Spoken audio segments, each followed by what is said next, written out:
Presenters, feel free to get started. Okay, let's go ahead and get started. Welcome everyone. My name is Chelsea. I'm co-chair of the DOLS discussion group.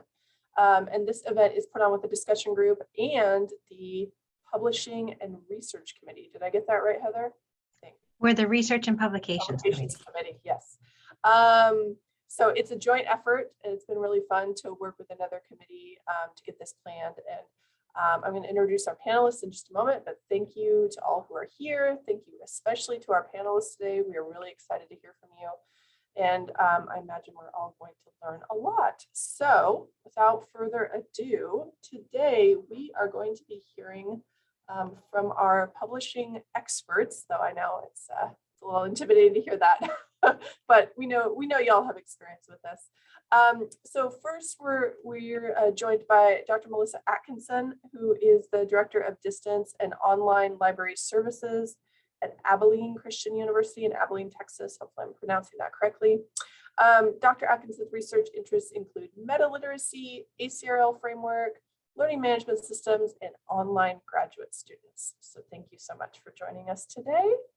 Next, we're hearing from Mandy Goodset, who is the Performing Arts and Humanities Librarian, as well as the Open Educational Resource and Copyright Advisor at Cleveland State University. Her research interests include critical thinking in library instruction, mentoring new professionals, and sustainability in libraries. Last but not least, we're joined by Natalie Haber, who is the Online Services Librarian at the University of Tennessee at Chattanooga. Natalie's research interests include information literacy, online learning, user experience, and assessment of instruction. So thank you again, everyone, for being here. We're going to do a quick poll for our audience today, and hopefully I can get this launched just to understand kind of where people are with their experience level with publishing in the profession. So there it should be. Yeah, it should be a pretty quick answer. So I'll just give it a few moments and then we'll end it and see where people are.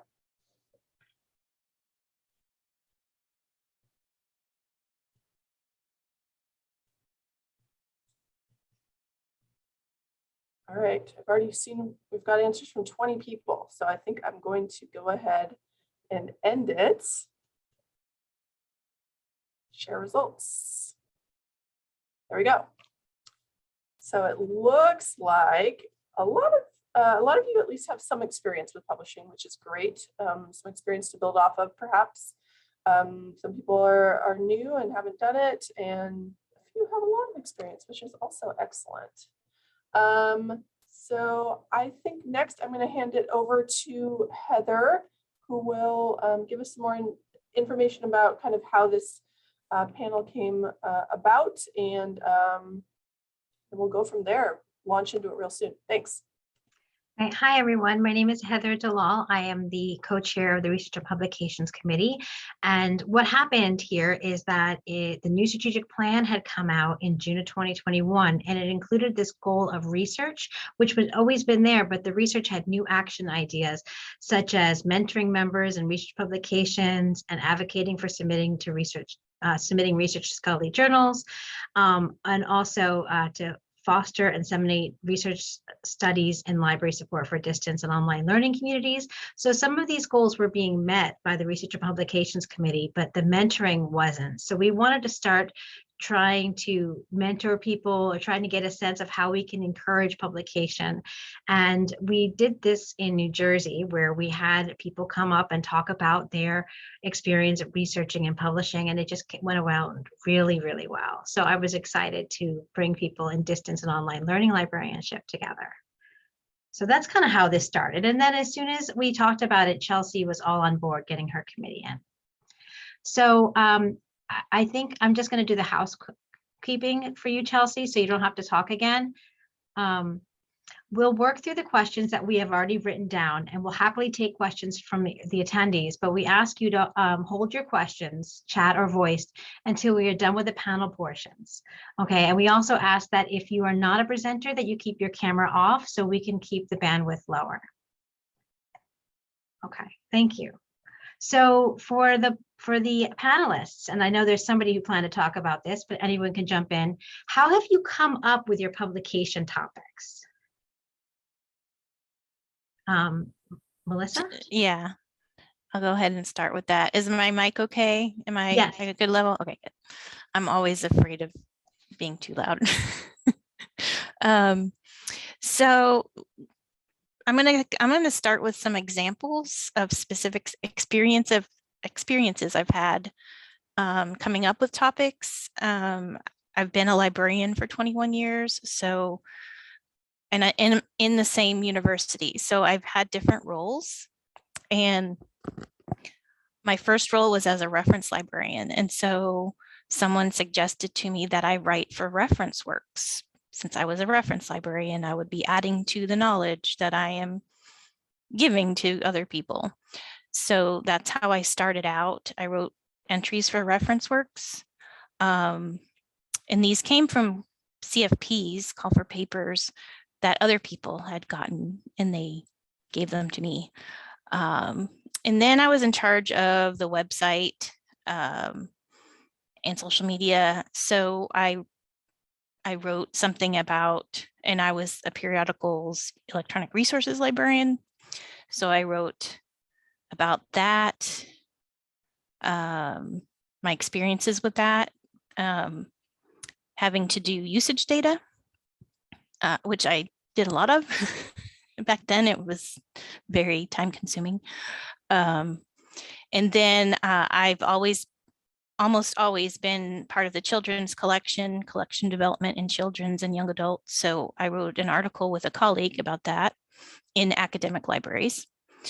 And then I did a poster. I've done about 3 posters with ALA, which is a really good way to get into publishing if you don't really want to write, or you don't think you're good at writing, or you don't want to start right out writing. Posters are a good way to do that, and ALA is good because it's peer reviewed. So I did a poster on social media, how we were using that in the library, and I did one on actually, I can't remember what my other ones were about. I think I did one on the children's collection, maybe, but I did do distance learning. Meta literacy was one I did because that was my dissertation topic. So it was kind of like organic topic that I can keep going and going about this topic.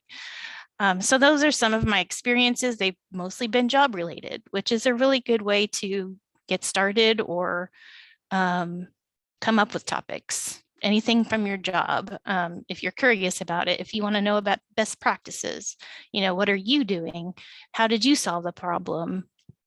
And if you subscribe to any listservs, they almost always have call for papers, CFPs. You can look at those, see if anything that you're doing relates to the topics that they're going to cover. In one of my classes that I was involved in for McNair Scholars was a research methods class. The professor there, he said he kept a notebook of ideas. He was curious about everything.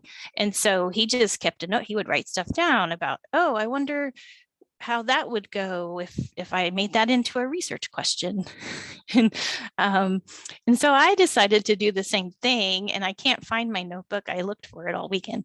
But if you have any notebooks like this, of course my screen is blurred, so yeah, that you get at conferences, they give these away. You can make this like your idea notebook.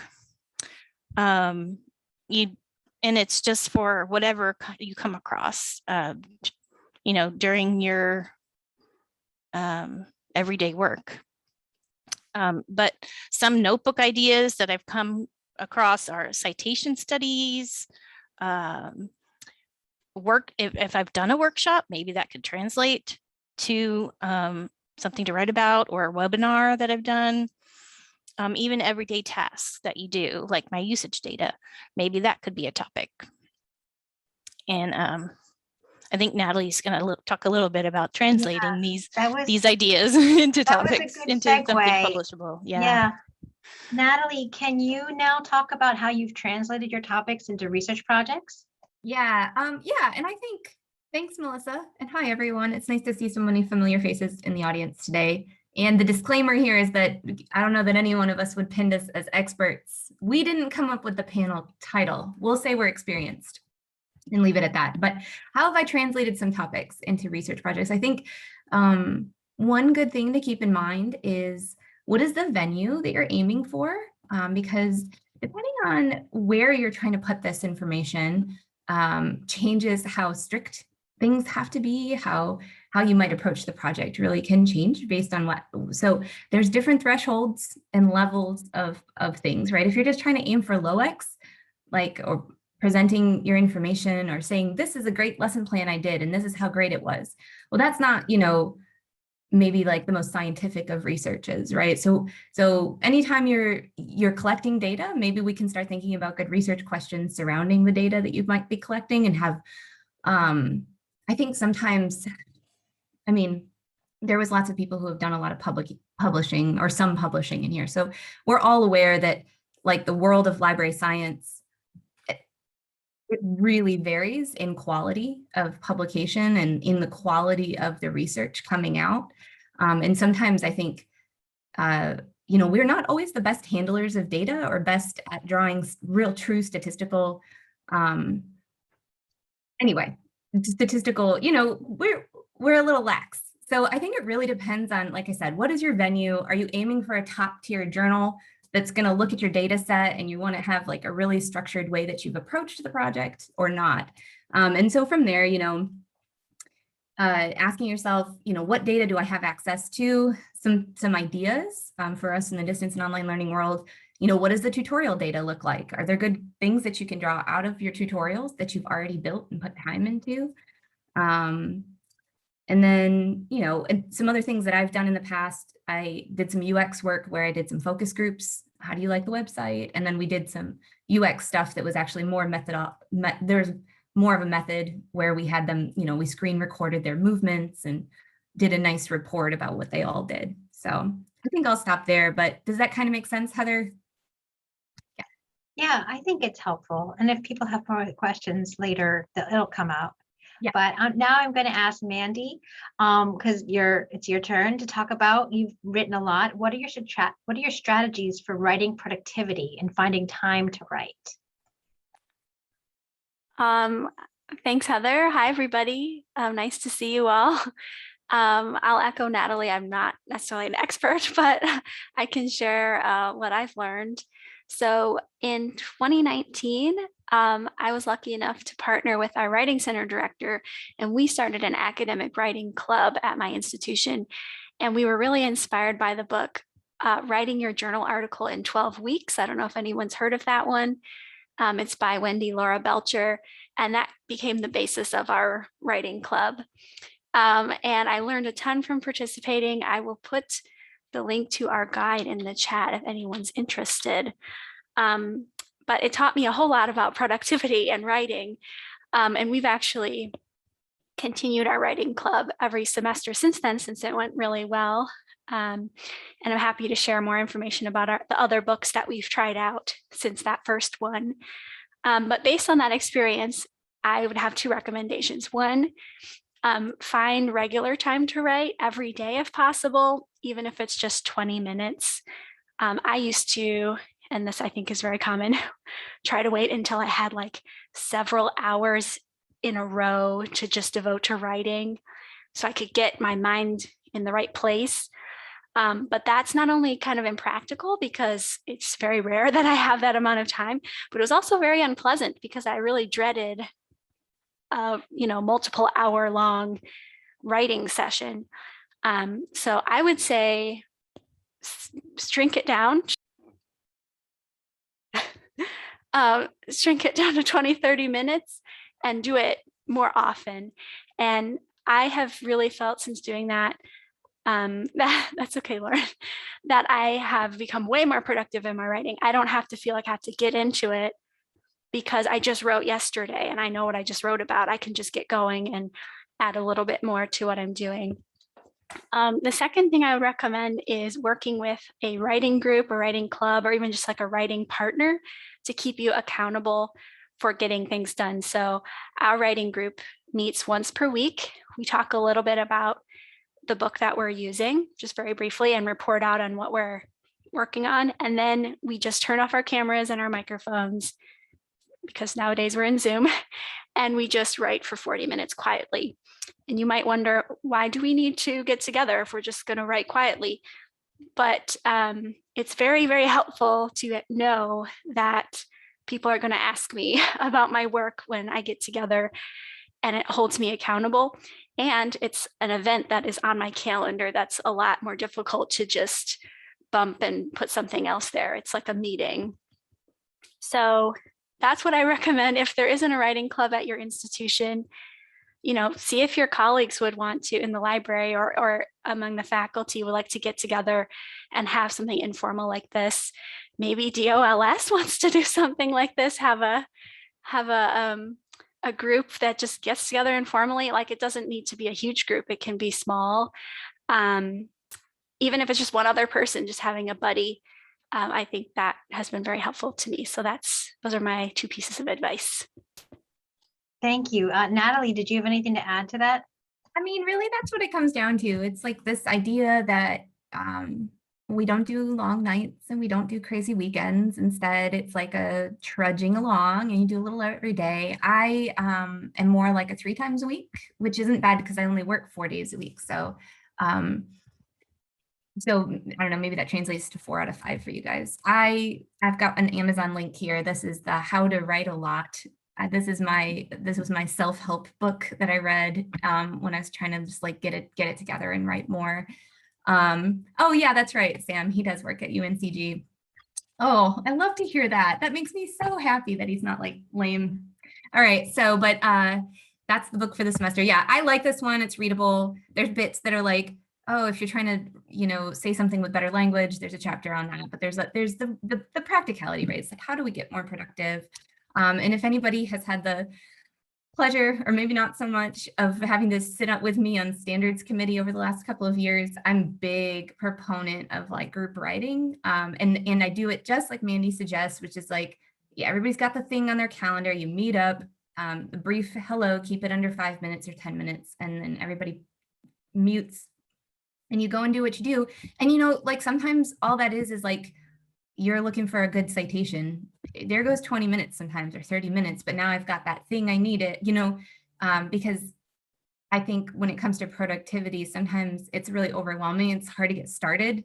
It turns out if you just do like, make it really low hanging fruit, like today, I'm just going to summarize 2 articles and pull quotes. That's your work. You know what I mean? It's no big deal. And I don't do 20 minutes. I do an hour on my calendar 4 days a week.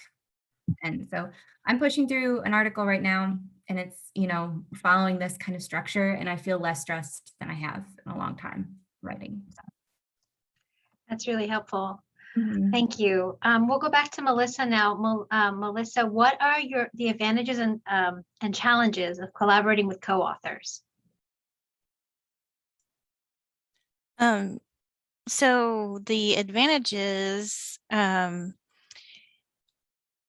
are you can share the work. I mean, obviously, you don't have to do everything by yourself. And then, you divide and conquer. You can give each other different sections to work on, depending on your strengths. And it can be less stressful in some situations.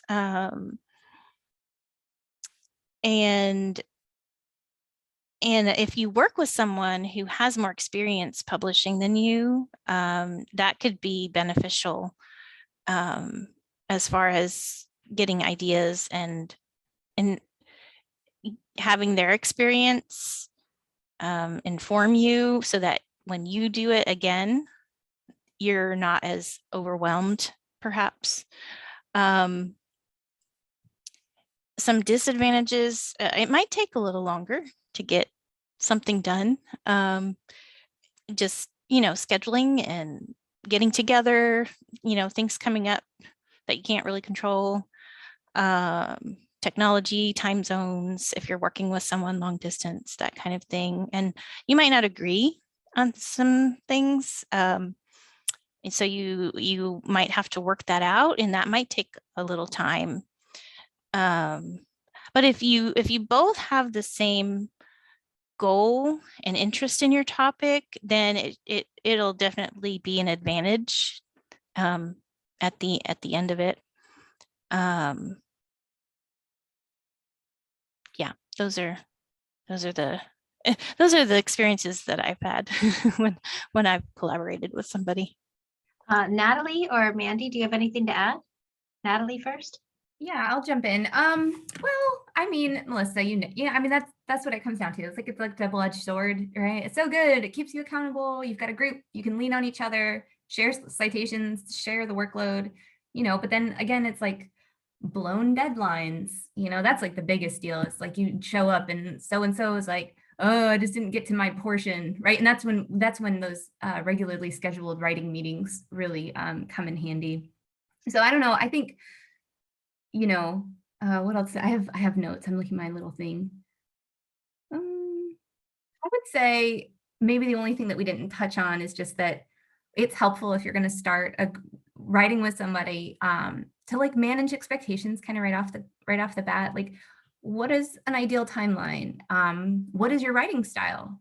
What is, because it's hard if you're me and I'm like nerdy and I'm like, I'm going to get this thing done. And my partner is like a late night owl. They just want to write one night and slam it out. You have to kind of allow for those things and figure out your best way forward. So managing expectations right at the beginning. I hate to say it, but I really think one person should lead the project because it's really hard to have two leaders on the same project. And that can be a conversation right off the bat is, which direction are we going with this? Because especially with team writing, eventually you submit something that has one voice, right? Presentations, you can swap slides all day, and your audience understands that, but writing it's one voice. So Mandy, got anything else? Not much. I mean, I definitely would underline what you were just saying, Natalie, about setting expectations. Especially like I've had a couple of projects working with faculty as a co-author, and there can be, whether it's fair or not, a little bit of a power imbalance. So if you don't set expectations, like I had an experience where I wrote most of an article, I asked a faculty member to join in and she contributed like a page maybe. And then she asked if she could be the first author. So because she was going through her promotion and tenure process. And it just felt kind of yucky because we didn't talk about it up front about who would get the first author position. And I also had an experience working with a faculty member where he was totally fine, let me take the lead. But then when it came time to decide where to publish, he wanted to publish in a journal that was important in his field, which I was fine with. But then I ended up having to change the paper so much, it just took hours of changing it to make it fit a field that wasn't librarianship. So it was more of a humanities approach than a social science approach. So I guess, yeah, definitely, even if it's a little awkward, have that conversation up front, like who's going to be the first author for this? Who's going to take the lead on writing? Where are we going to publish this? What kind of article or book chapter or whatever will this be? Just be really clear. Yeah, that's like the bullet points for your first meeting. Literally, that's what you got to have that conversation. It helps all around. Okay, now thank you guys so much. I really appreciate this. Now we're going to turn to Melissa and ask her that she has any tips for the institutional review board process.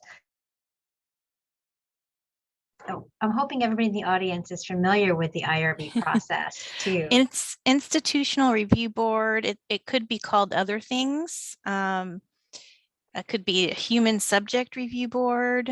That's something that it might be called in your institution.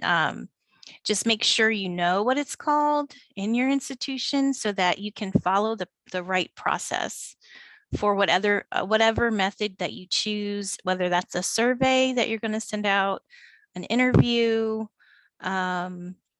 anything that deals with human subjects, even if you are not going to be directly talking to them. And there are, the government is who does this. So it's really important for you to understand the process, and your institution has information about it. They have to. So make sure you know where they are, where to get the information. There's documents and forms that need to be filled out. They might have a course. Our institution has a course that you go through where all those forms are. There's a governmental course. There at some point there was, they keep changing it, but that might be something that you have to do. So even if you're doing a survey, you're going to have to go through this and try to figure out how long that process might take. Sometimes they give you an estimate of how long something might take depending on the form that you have to fill out. So if you're doing a survey, it might take about a month for it to go through the whole process. If you're doing interviews, it might take a lot longer. So, and then during the pandemic, it was a little crazy because these boards had to meet virtually, remotely. And so that just made the process go a little longer. So just make sure that you know what you have to do according to your institution. And if you're working with another institution, that makes it a little more complicated. So just make sure that you know what that is at your institution. Thank you so much. The next question that we have. Can I jump in and talk about Oh, IRB? I'm sorry, Natalie. Yeah. No, I didn't put my initials on this one, but I'll say that don't be intimidated by IRB. It's just a few forms explaining what it is you're trying to get done. At my institution, largely things get pushed along at an expedited review since we're not harming subjects, and it's largely, pretty, non-invasive on our students. So like we have a process that expedites, and you guys may too. So take a look into that. One thing that surprised me about IRB when the first time I did it was I was screen capturing, I was saying about the UX stuff, like how do you use my website? And they had really specific ways for me to store that data.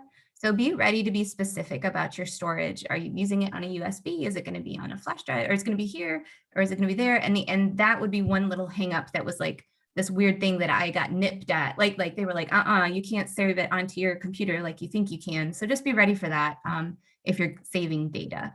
And that's all I'll say about IRB. Thanks, Natalie. The next question we have you signed up for, but before the question is, what is your advice for finding journals to publish in, and how to find other publications to publish in beyond journals? And the thing I want to do before you answer is just plug that the DLS committee, I think Chelsea's going to do it for me. The DLS Research and Publications Committee has been keeping this Zotero list. There's a library that you can go through and see everything. So every quarter, members add to it. So there should be, hopefully you can find a little database of dolls type of research. Okay, so Natalie, besides using our wonderful library, what's your advice for finding journals to publish in? Yeah, I haven't looked into that, so I was just about to nerd out. Okay, now let me answer this question. Okay, so there's a few approaches, right? Are you aiming to do something very subject specific to what you're doing, right? Are you looking for at the distance and online learning librarianship journal, right? That's one way to go subject specific, right in there with what you're doing. Is it reference work? Go find some reference publications, right? The other approach is to try to hit the impact journals, right? The ones that has the most readership, maybe that has like a really big rejection rate or something like that, where you're like aiming high. And you can get those types of reports at journal citation reports. I don't know if you subscribe to that, you can take a look there and just broadly look at the field of academic libraries and see which are the most impactful. And you'll see things like JSIS, the Journal of Science, whatever that one is. And then there's the ACRL one. What is that? I should have had this list pulled up. College and research libraries, academic libraries, Portal. I don't know the end of Portal, but there's Portal. You may look outside our discipline, right? There's plenty of journals that just are about higher ed and tech that are very impactful, and you might get a wider audience, perhaps, or that might help you get into interdisciplinary conferences down the line as well if you start publishing there. So I do recommend that when you're selecting a journal, that you take a look at the subscription or like what the author requirements are. Take a look at citation style. Take a look at what their open access policy is. Take a look if open access is important to you, which it should be, hopefully. Take a look and see if there's open access fees. And some journals, actually, I aim for journals that are open access with no fees, just to make my life easy. And so you may do that too, although my institution has recently found some money. So they're paying those open access fees for faculty. And there's like a whole form to get, they give up to $2,500 per article for fees. So that may be something that's going on with your institution as well. You can take a look at your Office of Research or whatever it is called on your campus. Let's see if I missed anything. Okay, so calls for proposal for books, those will come through listservs largely. I do, when I was first getting started, I followed the library writers blog. I'll put the link in the chat here. This is awesome for several reasons, but they catch like so many calls for proposal, and it's just a big long blog, so you can take a look there. And they also, I think you can join groups or just kind of follow them on Twitter or whatever. There are little things that they help with writer's block too. So those are all thoughts for finding stuff. Before I move on, Melissa or Mandy, did you want to add anything? Nope. Okay, thank you. Okay, so this one is for Mandy. How have you navigated the peer review and editing process? Well, so if either of my co-panelists want to jump in, my experience has been that I've gotten some very helpful peer review comments and some that have really frustrated me and made me rage and say, did you even read my article? So I usually start by taking a deep breath and maybe even putting the comments aside for a few days if needed, and then coming back to them when I can answer each item in a reasonable way. One easy way, if your peer review comments come back and they'd like you to make changes, they haven't said, sorry, this isn't, we are not going to publish this. If they want you to make changes and proceed, I make a table and I put each comment in the table, who said it, you know, peer reviewer 1, 2, or 3, or the editor. And then I address each one, how I changed my article to address their comment. And you don't have to make every change that they recommend. But if you're not going to make the change, you should have a good reason for doing so. Not like, it's going to take me a lot of work to make this change or something, you know, it has to be a good reason. But the reality is sometimes the peer reviewer comments contradict each other. So you know, I think it's totally reasonable to say, here's why I'm not going to make the change that's recommended. Then I would take that table and send it to the editor. I usually like to send my paper with those updates and track changes so they can see what I did. But obviously you should do whatever the editor tells you to do. But if you lay it out in that easy way, the editor is usually happy because it's really easy to work with and they'll appreciate that. And that cannot be a bad thing to make the editor happy. Thank you so much. Natalie and Melissa, do you have anything you want to add to that? I cannot say I've ever charted it out, so I'm writing that tip down. No, though my experiences have been like in those systems where you like address it like within an editing thing. And so they see what you've done and you get a chance to comment back to the reviewers as well. And I think I've challenged some things. Like I don't especially like when they're nitpicking my word choice, like synonyms. I've had that before. That's so silly to me. I mean, it's good close reading at least of my work, but no, I think I don't know. No, I don't have anything else to say. I think, oh, writing chapters is a different thing than writing a peer-reviewed journal article. So you're standing by your own writing when you send it out for peer review, and they get a chance to comment back or give you, ideas for changing things. When it comes to writing book chapters, the editors of the book have quite a lot more to say sometimes about the content that you're providing. And so be prepared for that, that it is worth like extra conversation with that person or persons about their vision before you go and write the whole thing, because I have written a whole thing and then had to backtrack quite a bit because my idea of what they were asking didn't align with what they had anticipated for the chapter. So something to keep in mind. Thanks, Natalie. And we have one more question for Melissa, and this is timely for me. How have you navigated rejections or other challenges? Yeah. That's one thing I was going to say about the peer review process is, even if you get comments, don't be discouraged. even if you take them negatively, don't get discouraged, don't give up, keep going. That's my advice. That's my strategy. That's what I tell the students to do. Don't get discouraged, ask for help if you need it. Take your feedback, like Mandy was saying. You don't have to agree with it, but take it and process it in whatever way you can. Make the changes. If after you think about it, maybe what they said is good for the good of the article, for the good of the paper, maybe you can change it. You don't have to agree, but be open-minded with some of the comments that you get with their feedback. Maybe it'll make your work better. Also, if you get a rejection, look for other places that you can publish. And if you don't have to publish in a peer-reviewed journal, look for other journals that are not peer-reviewed. I know we want to stay away from predatory journals, but some good journals don't have a peer-reviewed process.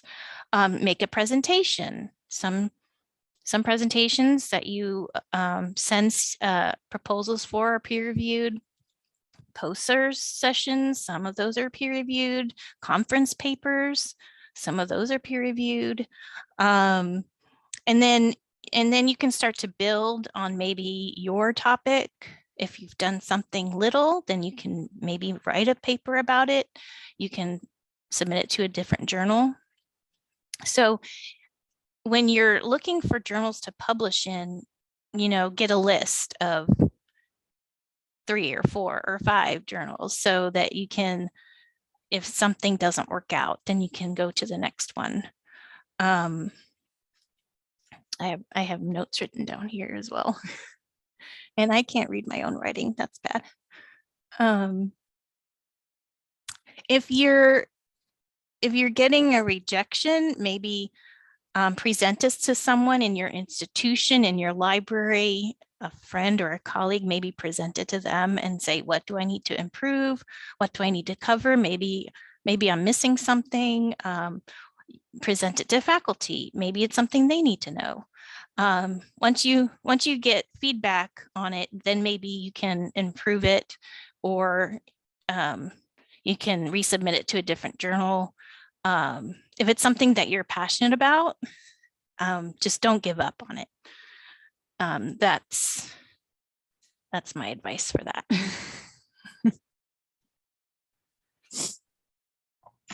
Okay, and do you have anything else, Natalie or Mandy? You weren't signed up for this, but just want to give you a chance. No. So now it's the time for us to turn the questions to the attendees. So we have about 17 minutes for questions and answers. So if you have any questions you've been holding on to, please place them in the chat or feel free to unmute yourself. And I'll just call attention to the very brief survey I showed a link to in the chat. The discussion group especially loves to get feedback on the events that we put together for DOLS members. So if you have a chance to just share your thoughts quickly, that would be great. Well, thank you, Ashley. I will get that fixed. Thank you.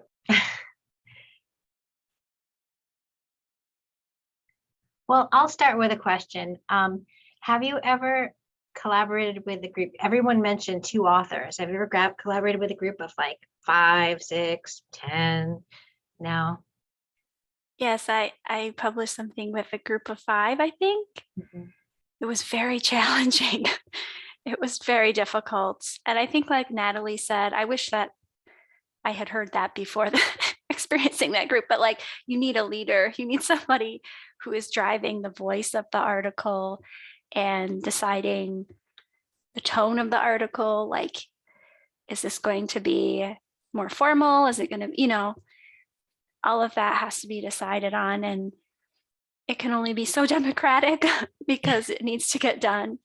So absolutely have some decision maker who can kind of lead that process along, I would say. Thanks. Do we have any other questions?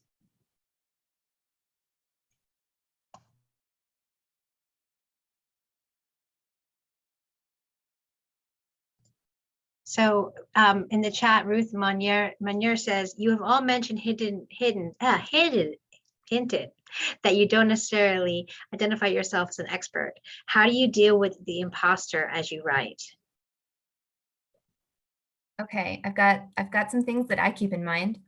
Fake it till you make it, right? I tell my students this a lot because they deal with, our students really deal with imposter syndrome. So we fake it till we make it. Also, I spoke about this right at the beginning about threshold and like the library world in general and the quality and of the content that we produce. It can be a little fluffy sometimes. And so I'm not saying lower your standards, but you know, read between the lines a little bit. It's got, you know, you do have to just bring your reality in and say, I am just as good as whoever over here who just published in that journal last month. I am doing just as good work. And you just tell yourself that. And then you write. Yeah, definitely. And I would say when you're choosing a journal, even like keep your expectations kind of, you know, pretty high. Give it a try. If there's a journal that's pretty high end that you're like, oh, I don't know, give it a shot. I mean, it has worked out pretty well for me in the past. And if that seems too intimidating, absolutely kind of build up. I think Melissa kind of mentioned this, like, you don't have to start with writing for college and research libraries. You can start with writing a book review or a blog post for, you know, a well-read blog or something, and kind of move your way up and gain confidence as you go. I'll chime in here. I've been a librarian for 21 years, and at the beginning I had a lot of imposter syndrome. But then through the years I realized that I am the expert of what goes on in my area of the library.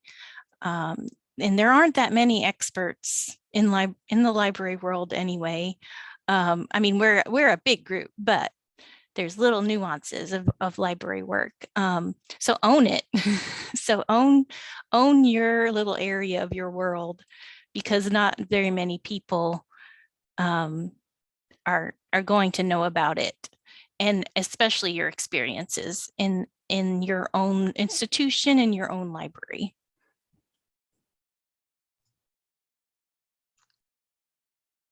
Thanks.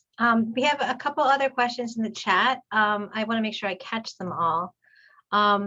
What's the greatest satisfaction you all get or have gotten from publishing? Natalie, looks like you have an idea.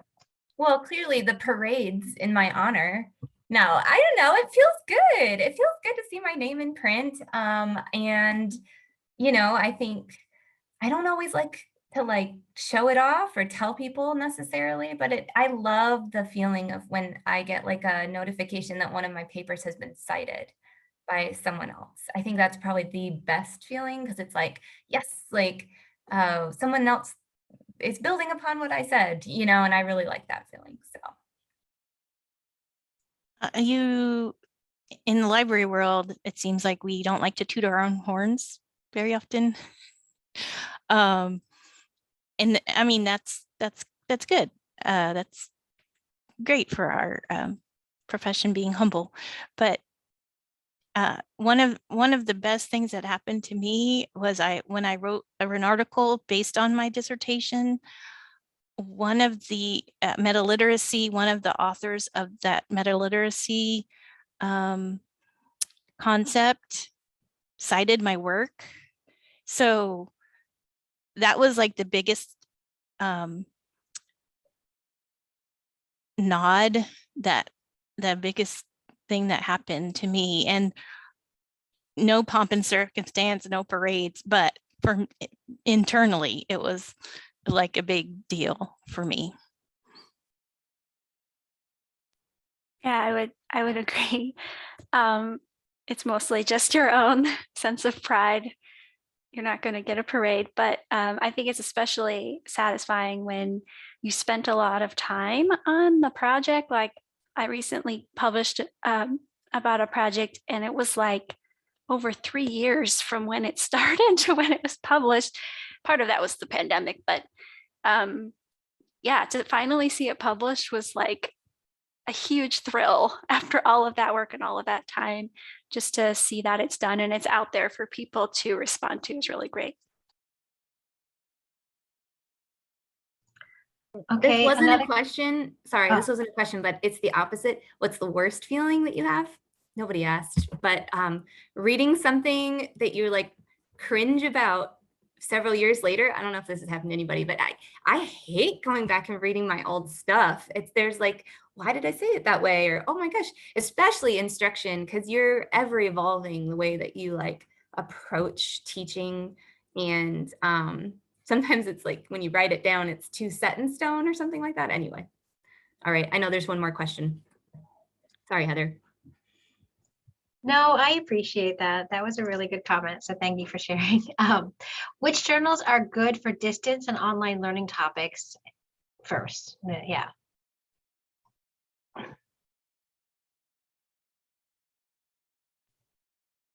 Another plug for the Zotero library.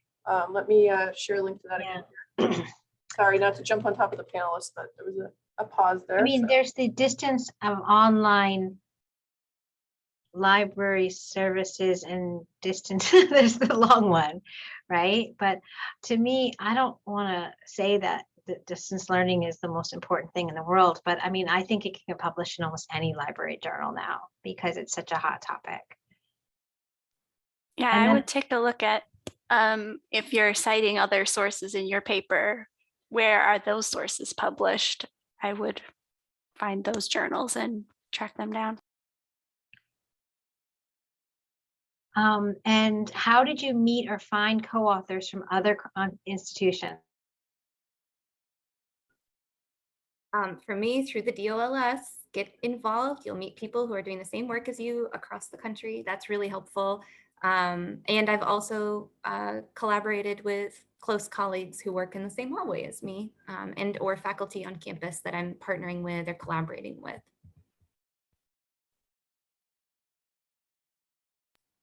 I don't know if this is the best strategy, but I will just reach out to someone that even if I don't know them, if I really respect their work, like if I've seen them present or I've read their papers or whatever, and they clearly have similar interests, I will just reach out to them. I mean, as long as you're upfront about workload and everything like we talked about before, that can be a really great partnership.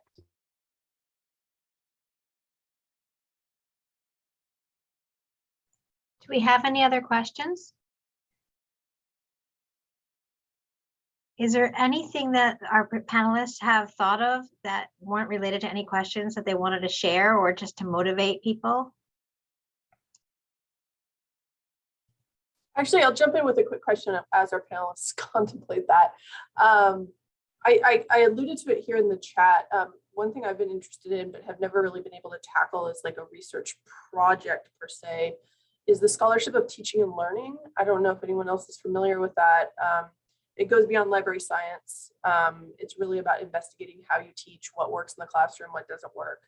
And so I don't know if any of y'all have familiarity with that or have any experience with those types of research projects, but I just thought I'd throw it out there.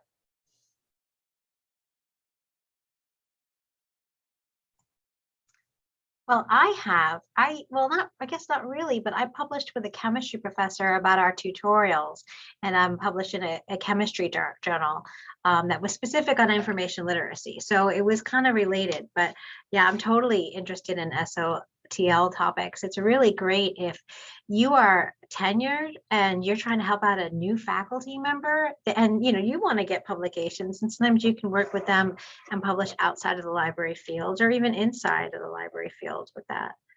So I kind of think that some of what we do as librarians is already related. Some of our work is already related to scholarship of teaching and learning because we are reflective about how we teach.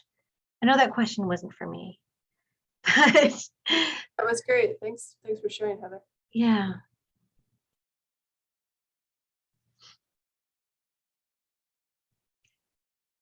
In the chat, Rebecca says most fields have subject education journals. Mm-hmm. Yeah, and I will say, since the majority, there's like 60-something% of us where we've had some publication experience, I think, or final thoughts is like, if you see calls for proposal that don't fit for you, but someone, send it. Because occasionally I'll get email from someone's like, oh, I don't want to write for this, but I thought of you. And it's like, I wouldn't have thought of myself for that, but that actually works for me. And I've gotten a couple of things through like just the generosity of someone else's thinking of time, right? So pass it on, right? Pass along calls. And I think that just kind of keeps encouraging people to keep writing,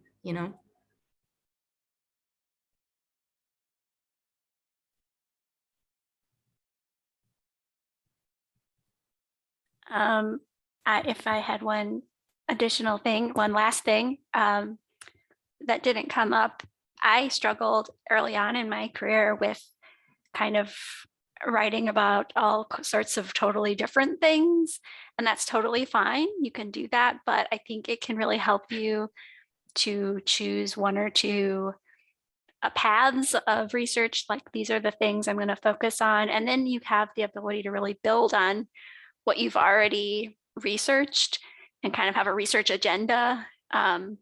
So that's something I wish I had done early on that eventually I got around to doing.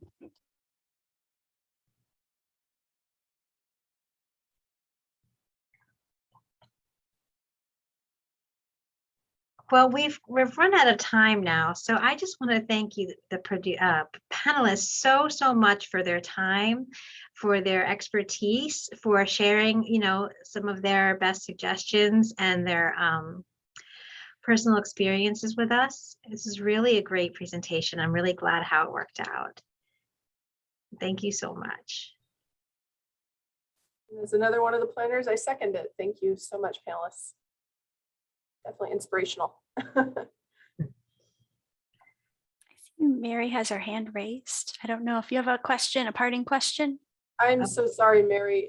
Please feel free to step in. Mary is here from our, oh gosh, I'm blanking on the name, mentoring and networking group, I believe, within DOLS. So thank you so much for joining us. And we've got a couple minutes for you to quickly share some information. Oh, I'm sorry. Oh, Mary, you're muted. I think I enjoyed this, first of all, but I don't want to take any time. It was great to hear all the tips and new ideas.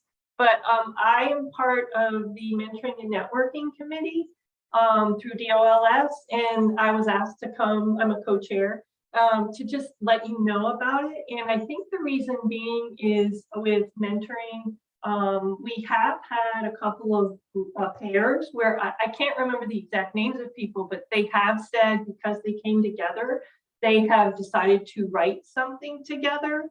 So I think that's the idea of, hey, we want to promote it, and I will put it in the chat for the main page for DOLS under getting involved. From the main DOLS page, there is a link to the mentoring program, and we run it annually.